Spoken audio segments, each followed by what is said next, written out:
नमस्कार, मैं हूं मनोज कुमार और आप देख रहे हैं हमारा चैनल मिस्टर मनोज एंकर। तो आज है 27 मई, दिन है आज गुरुवार। तो आइए सबसे पहले ज़िले के सुर्खियों पर डालते हैं एक नज़र। ज़िले में 33 लोगों ने और दे दी है कोरोना को मात। अब हमारे ज़िले में एक्टिव केसेस की संख्या बची है 330। शाम में आने वाला था युवक का तिलक, दोपहर में हुई युवक की सड़क दुर्घटना में मृत्यु। मेथोडिस्ट हॉस्पिटल प्रताप सागर में लगे 18 ऑक्सीजन कंसेंट्रेटर, मिल रही है निःशुल्क सुविधा। कृषि कानून के विरोध में महागठबंधन के नेताओं ने जलाया पीएम का पुतला। यास तूफान का असर, दिन रात हुई बारिश, 27 और 28 को भारी बारिश का अनुमान। आज भी जिले के 11 प्रखंडों पर 45 वर्ष से अधिक आयु वर्ग वालों का होगा टीकाकरण। केंद्रीय कारा में बंद कैदियों का भी जेल प्रशासन करा रहा है टीकाकरण। नालंदा के मजदूरों को बक्सर में बंधक बनाकर काम कराने के मामले पर बक्सर प्रशासन हुआ सख्त। आज से वर्चुअल मोड पर जमानत की अर्जी पर होगी सुनवाई। तो आइए अब खबरों को पढ़ते हैं विस्तार से। तो इससे पहले कि हम इस 27 मई के न्यूज़ बुलेटिन की शुरुआत करें, हम आप सभी ज़िलेवासियों को अपने ज़िले का कोरोना अपडेट देना चाहेंगे। ज़िले का जो कोरोना अपडेट है वो ये बता रहा है कि हमारे ज़िले में और 33 लोगों ने रिकवरी कर लिया है और जिन लोगों की टेस्टिंग अभी चल रही है उनमें से 24 लोगों को कोरोना पॉजिटिव बताया गया है। इस हिसाब से आंकड़ा जो हमारे ज़िले में कोरोना का है वो 330 का एक्टिव अभी बचा हुआ है। ज़िला प्रशासन के द्वारा जारी किए गए आंकड़े में किसी भी मृत्यु को नहीं दिखाया गया है, यानी कि अभी भी ज़िले में मृतकों की कुल संख्या 123 बनी हुई है।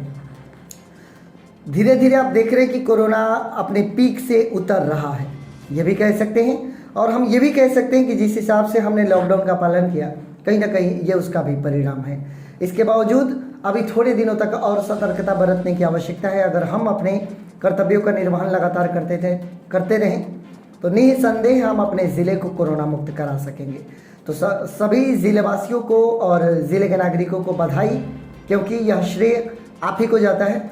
यदि किसी भी राज्य की जनता यदि कुशल ना हो, समझदार ना हो, तो राजा कितना भी समझदार हो वो किसी विकट परिस्थिति को नियंत्रित नहीं कर सकता। किसी भी राज्य के चलाने वाले जो हमारे मुख्यमंत्री हो या प्रधानमंत्री हो या फिर कोई और, उनको हमारी आवश्यकता होती है। हमें एक अच्छे नागरिक के रूप में अपने आप को प्रदर्शित करना होगा और वही बक्सर ज़िले के लोगों ने किया और जिसकी बदौलत ज़िला प्रशासन, ज़िले के लोग, तमाम मीडियाकर्मी, सभी के सामूहिक प्रयास की बदौलत आज हमारा ज़िला धीरे धीरे कोरोना मुक्ति की तरफ आगे बढ़ चुका है। 330 एक्टिव केसेज अभी हमारे ज़िले में मौजूद हैं। हम उम्मीद करें कि इनमें से कोई भी क्रिटिकल पोजीशन में ना जाए और सभी लोग सकुशल सुरक्षित होकर अपने घरों को वापस लौटें। आगे बढ़ना चाहेंगे। अति दुखद घटना एक घटित हुई हमारे बक्सर ज़िले में। सिकरौल थाने के अंतर्गत एक गांव आता है रेंका, जहां का वीडियो कल मैंने आपको दिखाया था, जहां पर एक एसएसबी के जवान कोलकाता में ड्यूटी करने के दौरान उनकी मृत्यु हुई और उनका शव कल पहुंचा था। लेकिन आज एक बार फिर इस न्यूज़ बुलेटिन में मैं रेंका गांव के नाम को शामिल कर रहा हूं, क्योंकि एक बार फिर दुखों का पहाड़ रेंका गांव पर टूटा है। आप कल्पना नहीं कर सकते कि जिस युवक की आज शाम को आने वाली थी तिलक, उसी युवक की दोपहर में सड़क दुर्घटना में मृत्यु हो गई। और न केवल वह अपने तिलक की तैयारी कर रहा था, बल्कि उसके दरवाजे पर उसकी बहन की बारात भी पहुंचने वाली थी और उसकी बहन दुल्हन बनकर अपने घर से विदा होने वाली थी। एक तरफ जहां शादी की शहनाइयाँ बजने वाली थी, वहीं पर तिलक के मंगल गीत गाए जाने वाले थे। लेकिन होनी को कुछ और मंजूर था और ईश्वर ने कुछ ऐसा, यूँ कहे कि नसीब ने कुछ ऐसा खेल खेला, होनी ने कुछ ऐसा खेल खेला कि वह युवक जिसका आने वाला था तिलक, वह दोपहर के वक्त अपने गांव से बाइक पर सवार होकर और डुमराव की तरफ लौट रहा था कुछ सामान की खरीदारी करने के लिए। इसी क्रम में जब वो कुरान सराय को पार कर रहे थे तो छोटका बस पड़ाव के समय पे कुत्ता काल बनकर उनके बाइक के सामने आ गया, जिसको बचाने के क्रम में उनका संतुलन बिगड़ गया। उनकी बाइक गिर पड़ी, उनको हॉस्पिटल ले जाया गया, लेकिन डॉक्टर्स ने उनको डेड घोषित कर दिया। और इस प्रकार से जहाँ पर खुशी के मंगल गीत गाए जा रहे थे, वहाँ पर मातमी सन्नाटा पसर गया। न केवल रेंका गांव में बल्कि उन और 2 गांवों में मातमी सन्नाटा पसर गया, जहां से एक तरफ तिलक आ रही थी और एक तरफ जहां से उस युवक की बहन की शादी के लिए बारात निकल रही थी। यह अत्यंत दुखद स्थिति है। कई बार शादी के ऊहापोह में, शादी की व्यस्तताओं में ऐसी कुछ घटनाएं घटित हो जाती है जब हम कहीं पर निकलते हैं बाइक को लेकर। अभी कुछ दिनों पहले ही एक और ख़बर दी गई थी, जब बारात में शामिल होने के लिए दूल्हा का छोटा भाई बाइक से निकला हुआ था, उसकी मृत्यु हो गई थी और बारात को बगैर शादी के लौटना पड़ा था। हम शोक संतृप्त परिवार के साथ हमारी संवेदनाएं हैं।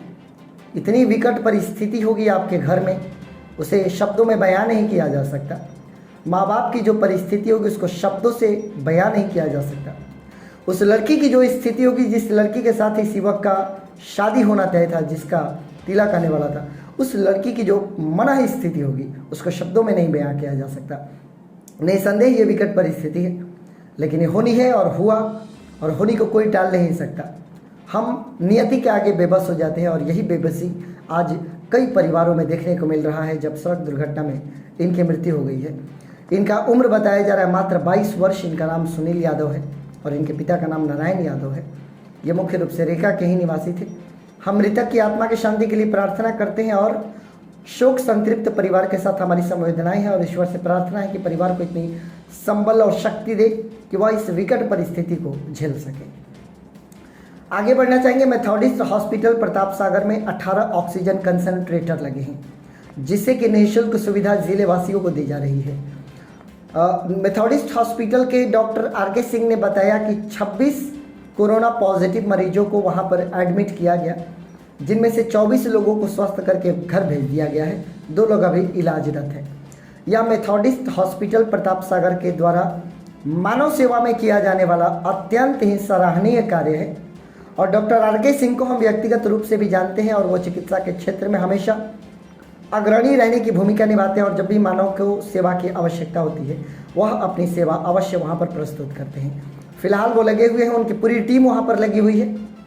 पूरा मेथोडिस्ट हॉस्पिटल इस कोरोना काल में तमाम कोरोना मरीजों की सेवा में लगा हुआ है और ऑक्सीजन कंसंट्रेटर के कारण, इसकी कमी के कारण कई लोगों की मृत्यु हो रही थी। जब मेथोडिस्ट हॉस्पिटल ने 18 कंसंट्रेटर की व्यवस्था की, हम अस्पताल प्रशासन को कोटि कोटि धन्यवाद देते हैं और बक्सर जिले के निवासी होने के नाते आप सभी के इस प्रयास की हम सराहना करते हैं कि आप जिले के प्रति इतना सचेत और जागरूक है और जिले के सेवा के लिए इतने तत्पर हैं। ईश्वर आप सभी को और शक्ति दे, क्योंकि आप अपने जीवन को रिस्क में डालकर भी इस कोरोना काल में रोगियों को ठीक करने का बीड़ा आपने उठाया है।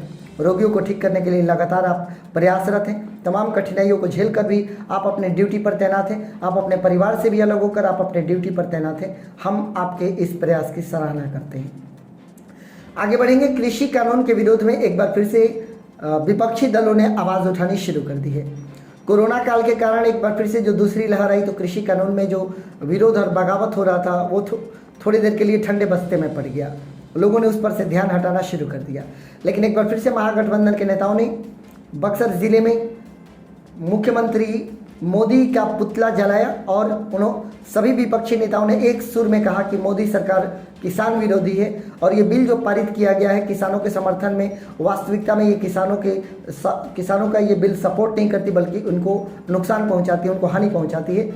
और तमाम विपक्षी नेताओं का यही कहना था कि जिन लोगों के लिए ये बिल पारित किया गया वही इसके विरोध में है, इसके बावजूद सरकार को कोई फिक्र नहीं है।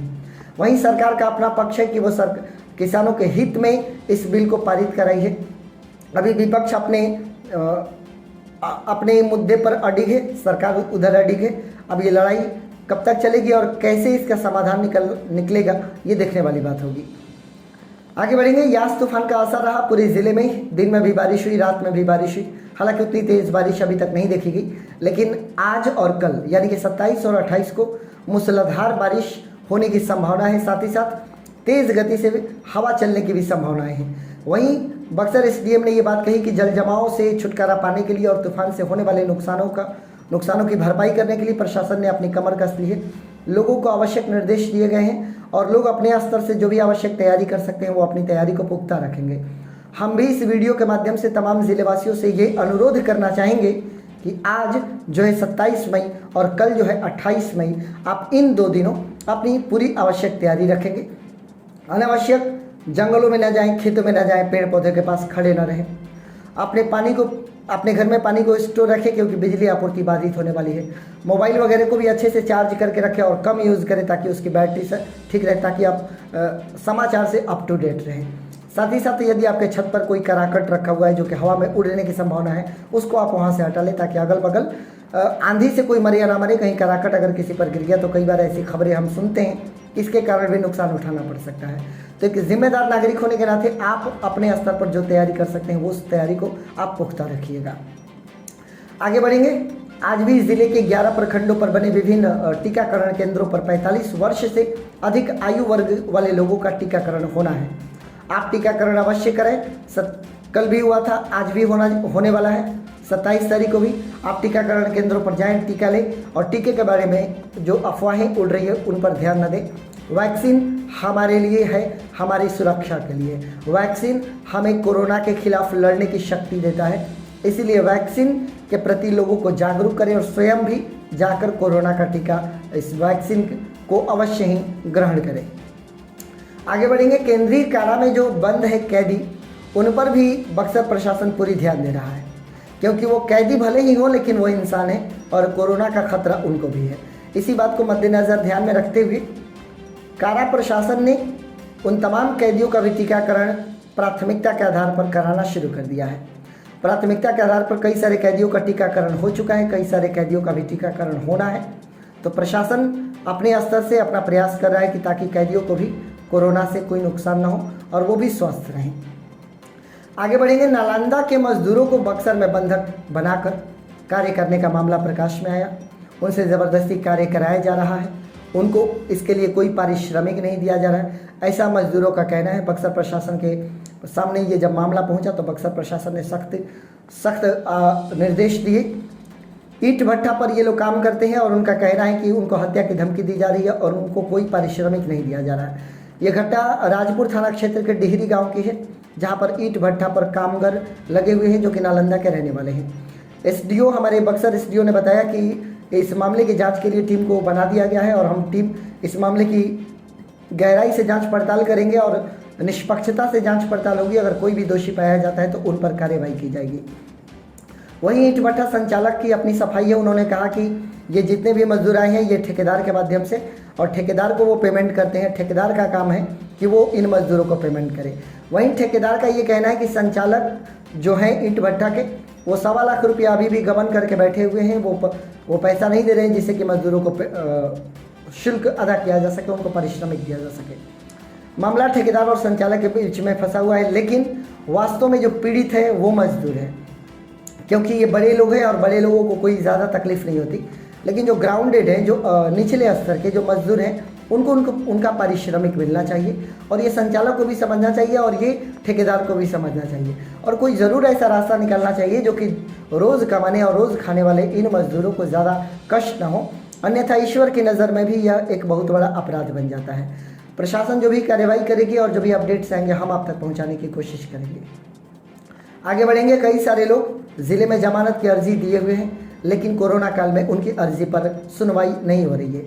लेकिन आज से वर्चुअल मोड पर सुनवाई की जाएगी और बेल पिटीशन जितने भी लोगों ने दाखिल किया है उनके बेल पिटीशन को देखा जाएगा। अगर किसी को जमानत देने लायक है तो न्यायालय के समक्ष वो मामला ले आया जाएगा और वर्चुअल मोड में ही सुनवाई होगी। और ऐसे तमाम लोगों के लिए राहत की खबर है जो कि जमानत की अर्जी देकर और इंतजार में बैठे हैं कि उनके लोग जो कारागार में बंद है वो जमानत पर रिहा होकर आएंगे। तो ये भी एक अच्छी खबर है कि वर्चुअल मोड पर न्यायालय की कार्रवाई आज से शुरू होने जा रही है। यह हमारे बक्सर ज़िले का अपडेट है जो मैंने आप तक पहुंचाया। आपका सकुशल और हमारा सकुशल रहना दोनों का आवश्यक है। अभी भी कोरोना थमा नहीं, लहर ज़रूर थोड़ी धीमी पड़ गई है, अतः ये लहर समाप्त हो जाए और जीवन हमारी फिर से पटरी पर आ जाए। इसके लिए आवश्यक है हम आप सभी लोग अभी सरकार के निर्देशों का पालन करें ताकि जल्द से जल्द ये लॉकडाउन समाप्त हो और हम और आप तमाम वो लोग जो कि बेरोज़गार बनकर अपने घरों पर बैठे हुए हैं, कई सारे लोगों के घरों में चूल्हे जलने बंद हो गए हैं, बड़ी मुश्किल हालात है, तो हम और थोड़ी सी कोशिश कर लें, धैर्य बरत लें। जल्दी ये लॉकडाउन ख़त्म होगा और हम सभी लोग अपने अपने कार्य पर वापस लौटेंगे और कोरोना प्रोटोकॉल के पालन करते हुए हम अपने जीवन शैली में कुछ बदलाव ले आकर अपने जीवन को जीने लगेंगे और सुचारू रूप से अपने अपने काम धंधे पर लग जाएंगे।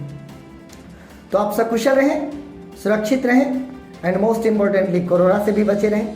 और यास तूफान का असर है उससे आप पूरा ध्यान रखें और जब भी आप सड़क पर निकलें, चाहे पद यात्रा करते हुए, कार चलाते हुए, बाइक चलाते हुए, आप अपने जीवन की रक्षा को सुनिश्चित करें। हम एक बार फिर से वीडियो को समाप्त करने से पहले जिनके घर पे आने वाला था तिलक, उनकी मृत्यु हुई, उनकी आत्मा की शांति के लिए प्रार्थना करते हैं और चाहेंगे कि वीडियो को देखने वाले तमाम ऐसे लोग जो कि हमारे साथ हमारे दर्शक बने हुए हैं, आप मृतक की आत्मा की शांति के लिए अवश्य प्रार्थना कीजिएगा। आप सभी हमारे साथ बने हुए, इसके लिए आप सभी का बहुत बहुत धन्यवाद।